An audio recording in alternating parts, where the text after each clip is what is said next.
Hello guys, আজকে আমাদের video topic হচ্ছে জীবন বিজ্ঞানের অর্থাৎ লাইফ সায়েন্সের প্রাণী জগৎ ও উদ্ভিদ জগৎকে নিয়ে কিছু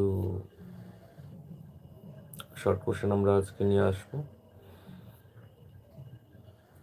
তো সাথে থাকো, প্রশ্নগুলো আসছে।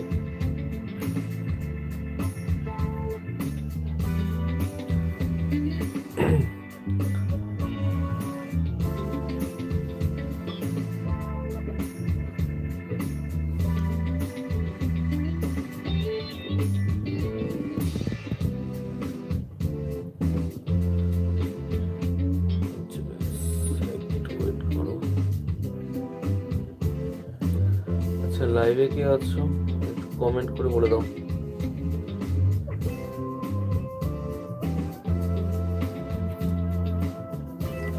Hello guys, hello.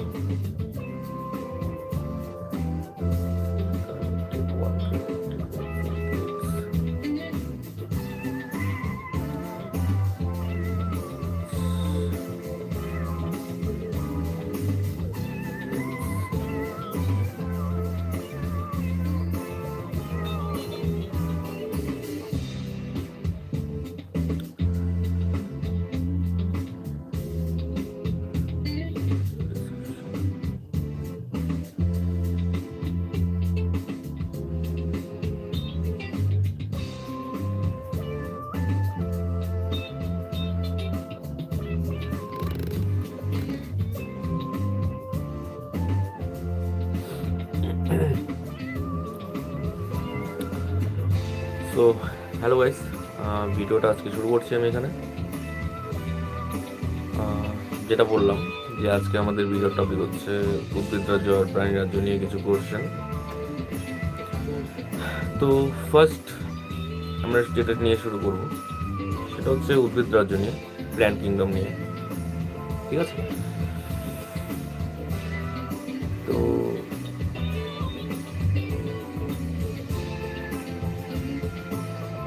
ঠিক আছে, কিছু বেসিক কোশ্চেন দিয়ে আমরা শুরু করি ফার্স্ট। আর তোমাদের যদি উত্তরটা জানা থাকে তো আমাকে কমেন্ট করে বলে দিও, ঠিক আছে? আর সাউন্ড কি আসছে আমার? যদি সাউন্ড ঠিকঠাক এসে থাকে তো একটু কমেন্ট করে দাও, ঠিক আছে? লাইভ চ্যাট করে দাও। তো ফার্স্ট আমাদের কোশ্চেন যেটা, সেটা কুইনাইন কোন উদ্ভিদ থেকে পাওয়া যায় এবং এটি কোন রোগের ওষুধ? ঠিক আছে, তো কুইনাইন কোন উদ্ভিদ থেকে পাওয়া যায় এবং এটি কোন রোগের ওষুধ তৈরিতে ব্যবহৃত করা হয় বা ব্যবহার করা হয়? ঠিক আছে,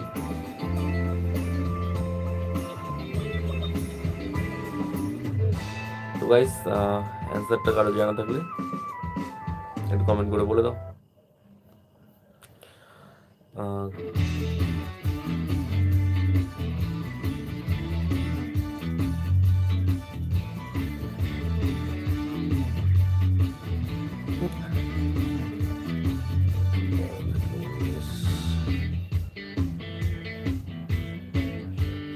গাইস আর যারা আছে একটু শেয়ার করে দাও ভিডিওটিকে, যাতে সবার কাছে ভিডিওটি পৌঁছায়।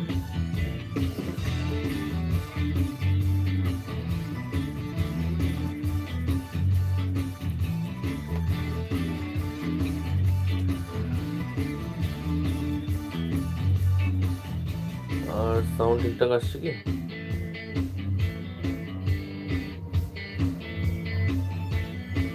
একটু চেক করে নিচ্ছি আমি।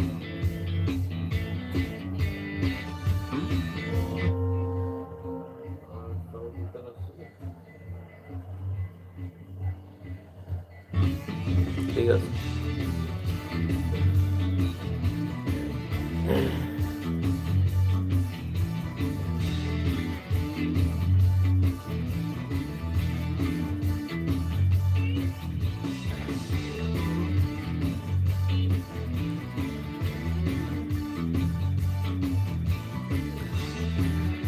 তো গাইস আমাদের ফার্স্ট যেটা কোশ্চেন ছিল সেটা ছিল কুইনাইন কোন উদ্ভিদ থেকে পাওয়া যায় এবং এটি কোন রোগের ওষুধ, তাই তো? তো কুইনাইন পাওয়া যায় আমাদের সিনকোনা গাছের ছাল থেকে। আর এটা কোন রোগের ওষুধ? সেটা হচ্ছে আমাদের ম্যালেরিয়া রোগের ওষুধ এটা, ঠিক আছে? আচ্ছা, নেক্সট কোশ্চেনে আসি। আমাদের নেক্সট কোশ্চেন হচ্ছে পরাগরেণু নিয়ে গবেষণাকে কি বলা হয়? হ্যাঁ, গবেষণাতে কিছু কোশ্চেন ইম্পর্টেন্ট আছে, ঠিক আছে? তো এটাও একটা কোশ্চেন, ইম্পর্টেন্ট কোশ্চেন, যে পরাগরেণু নিয়ে গবেষণাকে কি বলা হয়? কারো যদি জানা থাকে কমেন্ট করে একটু বলে দাও।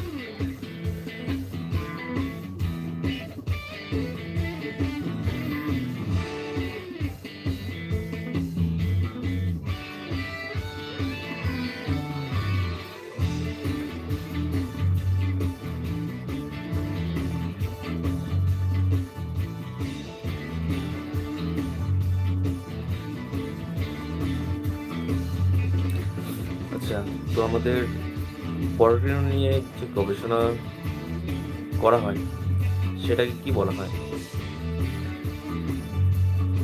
ঠিক আছে, কেউ কি জানো তোমরা? যদি জেনে না থাকো তাহলে সেটা অ্যান্সার হবে প্যালিনোলজি, ঠিক আছে? প্যালিনোলজি বলা হয় সেটাকে, যে পরাগরেণু নিয়ে গবেষণা যারা করে, ঠিক আছে?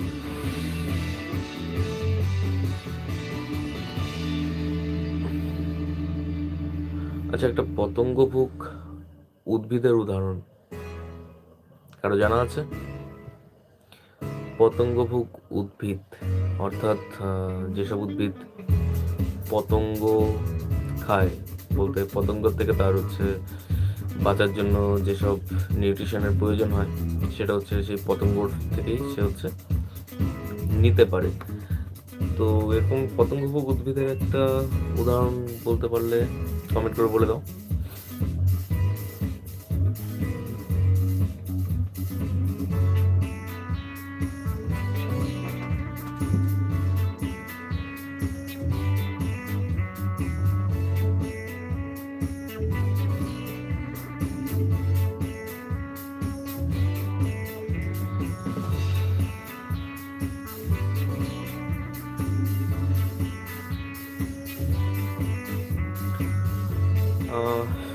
দেখো, এই কোশ্চেনের অ্যান্সার আমাদের হচ্ছে কলসপত্রী, ঠিক আছে? তো পতঙ্গভোগ উদ্ভিদের একটি উদাহরণ হচ্ছে কলসপত্রী বা সূর্য শিশির বলতে পারি আমরা, ঠিক আছে?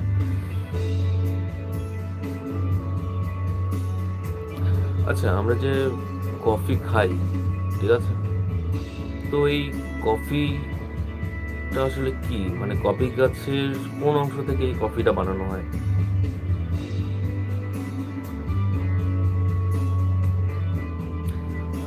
যারা বলতে পারবে একটু চ্যাট বক্সে জানিয়ে দাও।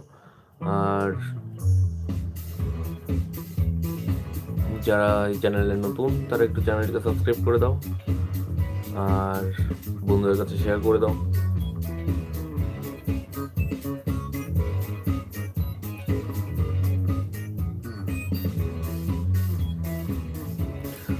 সবাই একটু লাইক করে দিও লাইভ ভিডিওর আগে। তো দেখো, আমাদের যে কোশ্চেনটা করা হলো যে কফি গাছের কোন অংশ থেকে কফি পাওয়া যায়, ঠিক আছে? তো কফি গাছের বীজ থেকে আমাদের কফিটা তৈরি করা হয়, যেটা আমরা খেয়ে থাকি। আচ্ছা, নেক্সট কোশ্চেন কি, লবঙ্গ উদ্ভিদের কোন অংশ? লবঙ্গ যেটা হয় উদ্ভিদের কোন অংশ সেটা?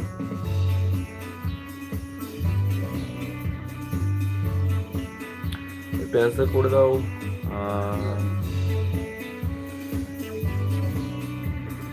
কিন্তু আজকে আমি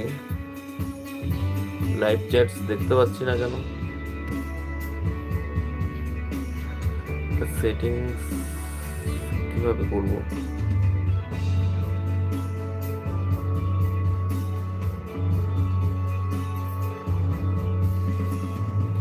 আচ্ছা, যেটাই হোক, তো আমাদের ক্লাস এটা হচ্ছে 3 নম্বর কোশ্চেন, তাই তো? যে লবঙ্গ উদ্ভিদের কোন অংশ হচ্ছে লবঙ্গ বলে আমরা চিনি বা লবঙ্গ আমরা জানি। তো এটা হচ্ছে উদ্ভিদের শুকনো ফুলের কুড়ি, যেটা হচ্ছে লবঙ্গ আমরা পাই, সেটা আমাদের হচ্ছে এক ধরনের কি শুকনো ফুলের কুড়ি হয় সেটা।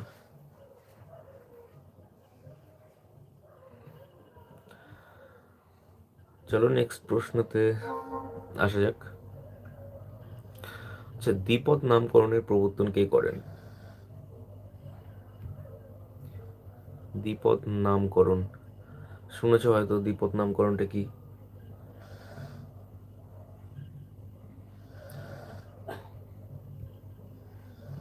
দ্বিপদ নামকরণ জানো কি? দ্বিপদ নামকরণ কি জিনিস বা এটা কি?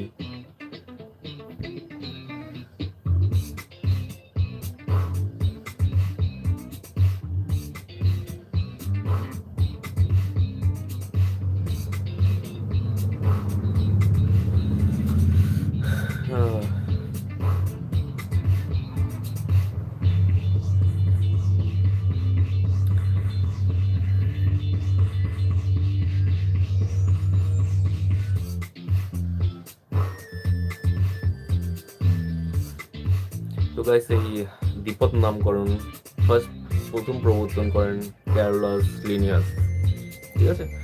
তিনি ফার্স্ট দ্বিপদ নামকরণের প্রবর্তন করেন। তো দ্বিপদ নামকরণ বলতে আমরা যদি বলি যে মানুষের দ্বিপদ নাম কি, বা আমরা বলি না সাইন্টিফিক নেম, ঠিক আছে? তো সেটাই দ্বিপদ নামকরণ হচ্ছে সেটাই। দ্বিপদ বলতে এখানটায় দুটো পদ থাকে, দুটো পদ নিয়ে এই নামকরণটা করা হয়, এর জন্য এটার নাম দেওয়া হয়েছে দ্বিপদ নামকরণ, ঠিক আছে? তো এই দ্বিপদ নামকরণ, মানুষের দ্বিপদ নামকরণ তাহলে কি হতে পারে জানো তোমরা? মানুষের দ্বিপদ নামকরণ হচ্ছে হোমোসেপিয়েন্স, ওকে? যেরকম বাঘের প্যান্থার টাইগ্রিস, তারপর আমের ম্যাগনিফেরা ইন্ডিকা। তো এইভাবে দুটো পদ নিয়ে নামকরণ করা হয়, এটা দ্বিপদ নামকরণ বলা হয়। এটা ফার্স্ট প্রবর্তন করেন হচ্ছে ক্যারোলাস লিনিয়াস। এটা কিসের জন্য প্রবর্তন করেন তিনি? আজকে যে টপিকে আমি পড়াচ্ছি, এরকম প্রাণী জগৎ আর উদ্ভিদ জগৎ, ঠিক আছে? তো সেটাকে ডিভাইড করা হয়, তারপরে সেখানে কোন জগতের মধ্যে কোন প্রাণীটা থাকবে সেটাকে চিহ্নিত বা শনাক্ত করার জন্য দ্বিপদ নামকরণ ব্যবহার করা হয়, ঠিক আছে? আচ্ছা, তো নেক্সট আমাদের কোশ্চেন যেটা থাকবে,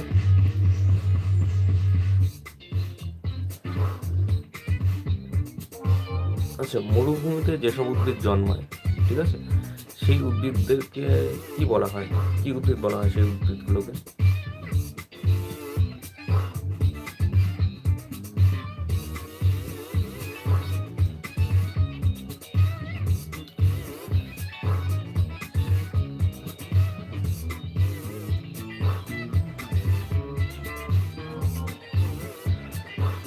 দেখো, মরুভূমিতে যেসব উদ্ভিদ জন্মায় তাদেরকে আমরা জেরোফাইট বলে চিনি।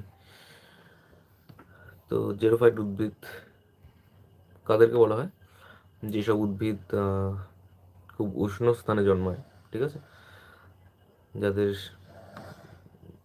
মানে নর্মালের মতো, নর্মাল যে উদ্ভিদ হয় তাদের যতটুকু জলের প্রয়োজন, তো তাদের থেকে কম জলের প্রয়োজন হয় তাদেরকে বেঁচে থাকার জন্য, সেই সব উদ্ভিদদেরকে আমরা জেরোফাইট উদ্ভিদ বলি। তো জেরোফাইট উদ্ভিদ সাধারণত মরুভূমি অঞ্চলে দেখতে পাওয়া যায়, ঠিক আছে, যেরকম ক্যাকটাস।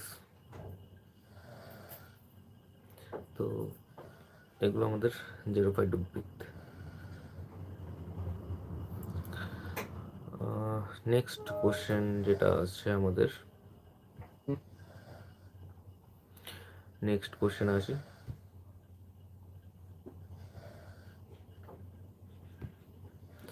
সবচেয়ে বড় ফুলের নাম কি?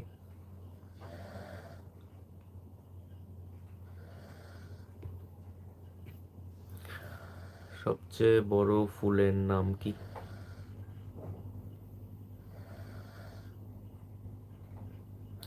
জানা আছে কারো সবচেয়ে বড় ফুলের নাম?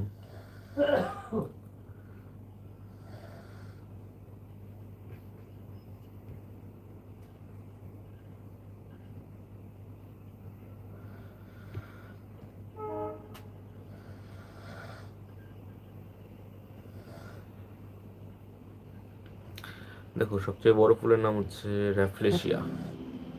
ঠিক আছে, সবচেয়ে বড় ফুলের নাম কি আমাদের? র্যাফলেশিয়া। আচ্ছা, পরাগযোগ যে ঘটে, ঠিক আছে, তো উদ্ভিদের মধ্যে পরাগযোগ অনেক পদ্ধতিতেই হয়ে থাকে, যেরকম বাতাসের মাধ্যমে, ঠিক আছে, তারপর জলের মাধ্যমে, তারপরে কোনো প্রাণীর মাধ্যমেও হয়ে থাকতে পারে। তো ভুট্টা গাছের যে পরাগযোগ হয় সেটা কিসের মাধ্যমে ঘটে থাকে?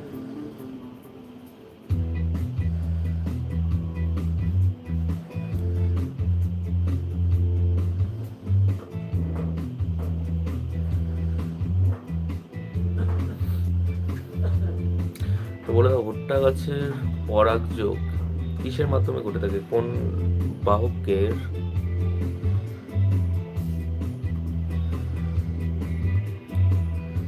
দেখো, ভুট্টা গাছের পরাগযোগ এর বাহক হচ্ছে বায়ু। বায়ুর মাধ্যমে হচ্ছে ভুট্টা গাছের পরাগযোগ হয়ে থাকে। আচ্ছা, নেক্সট কোশ্চেন, উদ্ভিদের বয়স নির্ধারণ করার পদ্ধতিকে কি বলা হয়? যে উদ্ভিদের যে বয়স নির্ধারণ করা হয় সেই পদ্ধতিটাকে আমরা কি বলে থাকি?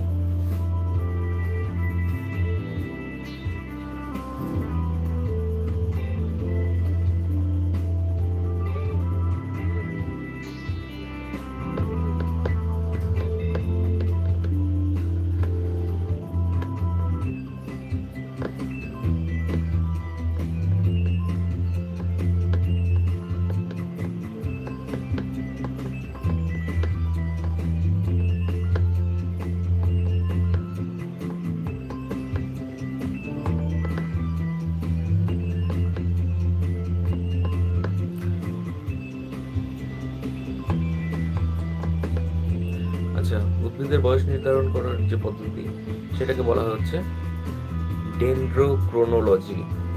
ঠিক আছে, ডেনড্রোক্রোনোলজি বলা হয় যেটাকে। আচ্ছা, এরপরের প্রশ্ন, ফল পাকানোর জন্য কোন গ্যাসীয় হরমোন দায়ী বা ব্যবহার করা হয়?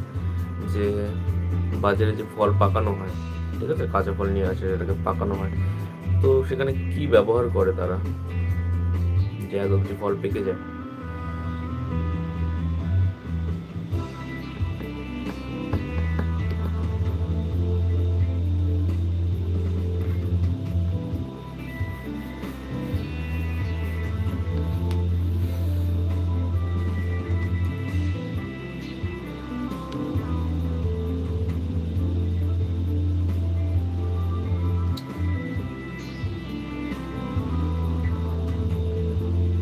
তো ফল পাকানোর জন্য ইথিলিন ব্যবহার করা হয়, যেটাতে সহজে কোনো ফল পেকে যায়। ঠিক আছে, তো এটা একটা হরমোন। তো কৃত্রিম উপায়ে এভাবে ফল পাকানো হয়। আচ্ছা, নেক্সট আমরা কিছু অ্যানিম্যাল কিংডম থেকে কিছু কোশ্চেন করি। অ্যানিম্যাল কিংডম থেকে প্রশ্ন বলতে, যেরকম প্রাণী জগতের কোন পর্বে কমপ্লেট দেখা যায়? ঠিক আছে, তো প্রাণী জগতের কোন পর্বে কমপ্লেট দেখা যায়?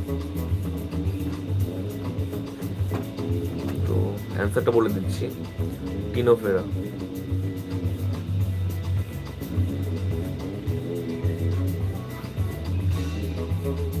আচ্ছা, নেক্সট প্রশ্ন, ইম্পর্টেন্ট প্রশ্ন, যে হিমোসিল কোন প্রাণীর দেহে দেখা যায়? হিমোসিল কোন প্রাণীর দেহে দেখা যায়? ঠিক আছে,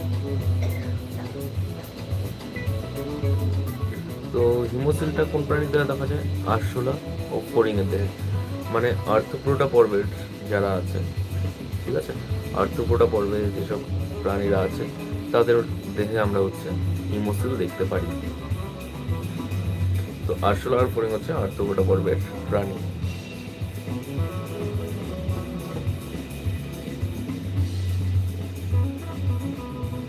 আচ্ছা, রেডুলা কোন পর্বের প্রাণীদের বৈশিষ্ট্য?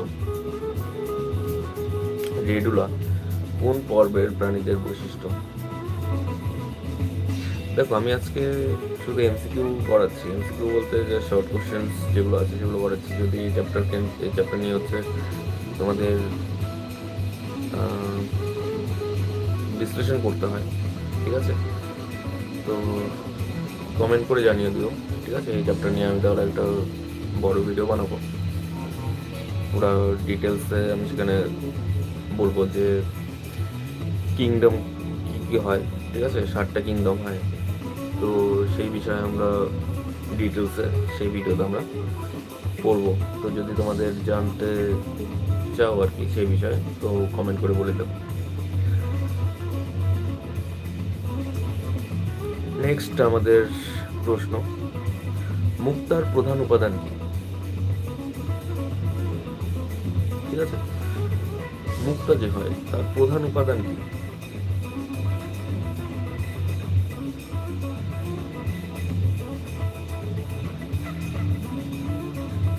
দেখো, মুক্তার প্রধান উপাদান হচ্ছে ক্যালসিয়াম কার্বনেট ও কনচিওলিন।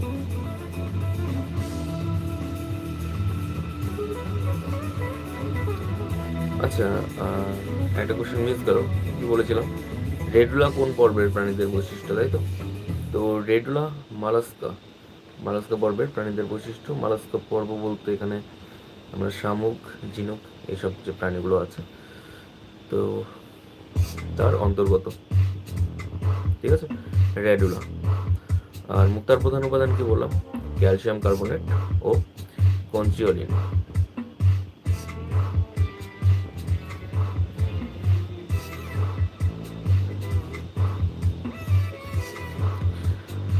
আচ্ছা, এই কোশ্চেনটাও আরবি গ্রুপ দিতে আসছিল যে কোন প্রাণীর হৃৎপিণ্ডে মাত্র 2টি প্রকোষ্ঠ থাকে, ঠিক আছে? 2টি প্রকোষ্ঠ থাকে কোন প্রাণীর হৃৎপিণ্ডে?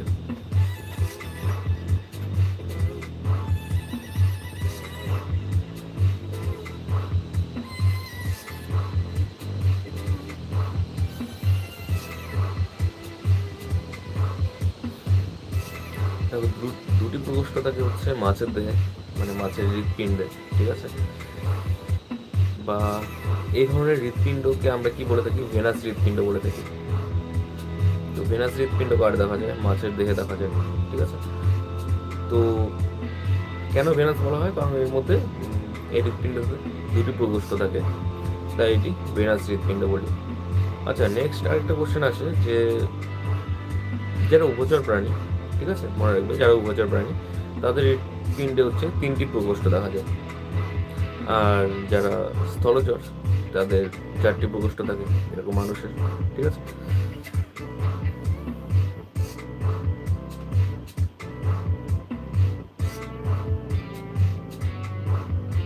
আচ্ছা, তিমির শ্বাস অঙ্গের নাম কি? শ্বাস অঙ্গ থেকেও প্রশ্ন আসে, ঠিক আছে? তো আমি আজকে যেসব টপিক হালকা হালকা করে বলছি, ঠিক আছে, নেক্সট চার্ট বানিয়ে দেবো আমি, ঠিক আছে, যেখান থেকে প্রত্যেকটা প্রাণীর শ্বাস অঙ্গ, ঠিক আছে, গমন অঙ্গ, তো এইসব যে প্রশ্নগুলো হয় সেই চার্টটা থেকে তোমরা পেয়ে যাবে। তো এটা পাওয়ার জন্য, এই পিডিএফটা পাওয়ার জন্য আমার টেলিগ্রাম চ্যানেলে যুক্ত হয়ে যাও, ঠিক আছে? টেলিগ্রাম চ্যানেলের লিঙ্ক আমরা ডেসক্রিপশনে দেওয়া আছে, তো সেখান থেকে তুমি জয়েন হতে পারো। তো সেখানে সম্পূর্ণ পিডিএফটি দেওয়া থাকবে, সেখান থেকে নোট করে নিতে পারো।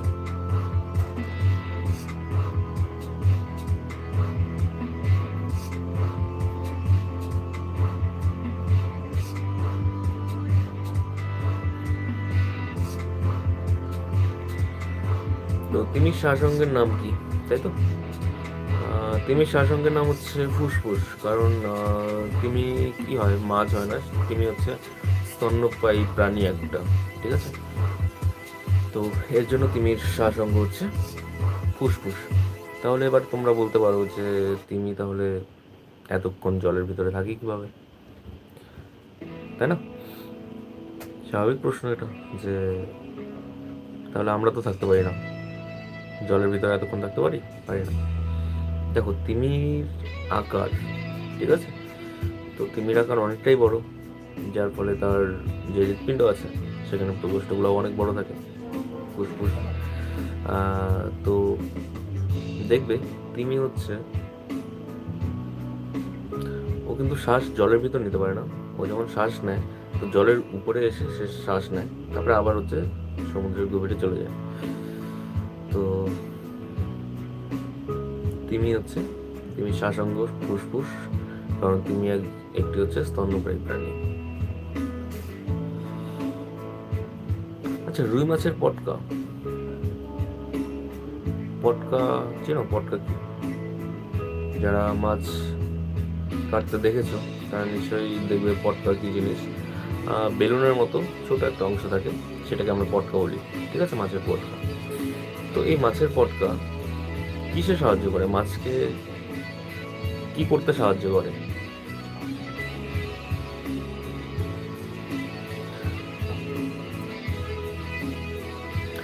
দেখো, মাছের পটকা হচ্ছে মাছকে জলে ভাসতে বা জলের গভীরে যেতে হচ্ছে সাহায্য করে।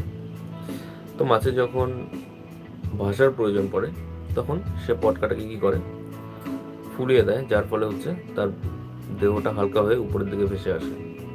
আবার যখন জলের নিচে যেতে হয় তো সে পটকার থেকে বায়ুটা বের করে দেয়, যার ফলে সে জলের নিচে চলে যায়। চলো, নেক্সট কোশ্চেন।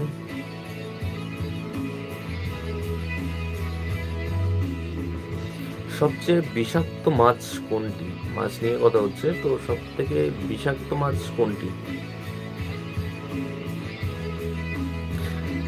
সব থেকে বিষাক্ত মাছ হচ্ছে স্টোন ফিশ, ঠিক আছে।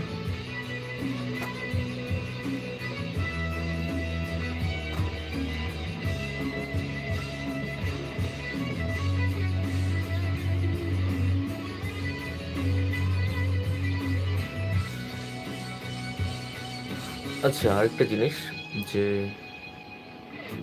এপিকালচার কি? ঠিক আছে, এপিকালচার কি?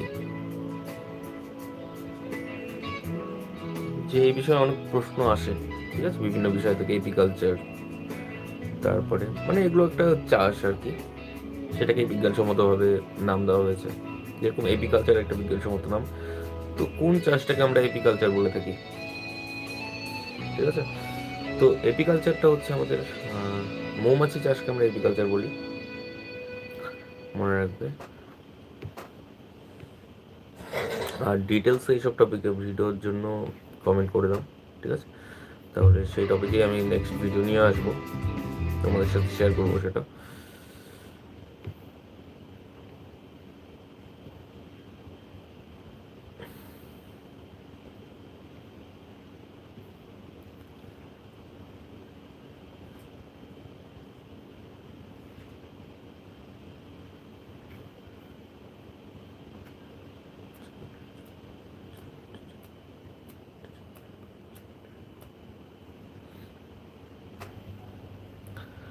আচ্ছা, নেক্সট,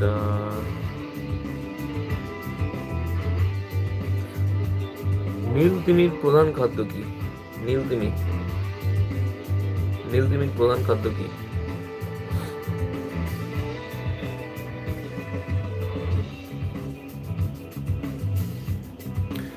নীল তিমির প্রধান খাদ্য হচ্ছে ক্রিল বলে এক ধরনের চিংড়ি পাওয়া যায়, ঠিক আছে, ছোট ছোট চিংড়ি পাওয়া যায়, সেটা হচ্ছে নীল তিমিদের প্রধান খাদ্য। আচ্ছা, নেক্সট ভালো কোশ্চেন একটা, যে কোন প্রাণীর রক্তের লোহিত কণিকায়, ঠিক আছে, লোহিত রক্ত কণিকায় নিউক্লিয়াস থাকে? দেখো, যারা এবার মাধ্যমিক দিচ্ছ তাদের এই প্রশ্নটা জানা দরকার, ঠিক আছে, যে কোন প্রাণীদের রক্তে রক্তে বলতে রক্তের লোহিত রক্ত কণিকায় নিউক্লিয়াস থাকে। তো এটা অ্যান্সার হয়ে যাবে উট, ঠিক আছে। উটের দেহে হচ্ছে লোহিত রক্ত কণিকায় নিউক্লিয়াস পাওয়া যায়।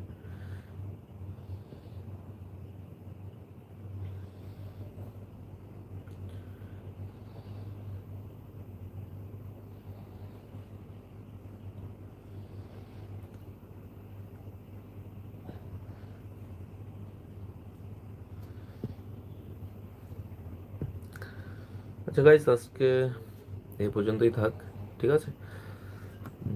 প্রশ্ন আরও আছে, তো এতটা করানো একবারে সম্ভব না। তো তোমাদের ক্লাসটা আজকে এখানেই শেষ করছি আমি। তোমাদের যদি আরও অন্য কোনো বিষয়ে জানার থাকে তো কমেন্ট করে বলে দিও আমাকে, তো সেই বিষয়ে ভিডিও নিয়ে আসবো। আর চ্যানেলটি সাবস্ক্রাইব করে দাও। আর আমার টেলিগ্রাম পেজটি দেওয়া থাকলো ডিসক্রিপশানে ভিডিওর, তো সেখান থেকে টেলিগ্রামে জয়েন হয়ে যাও। তো গাইস, চলো, বাই, গুড নাইট।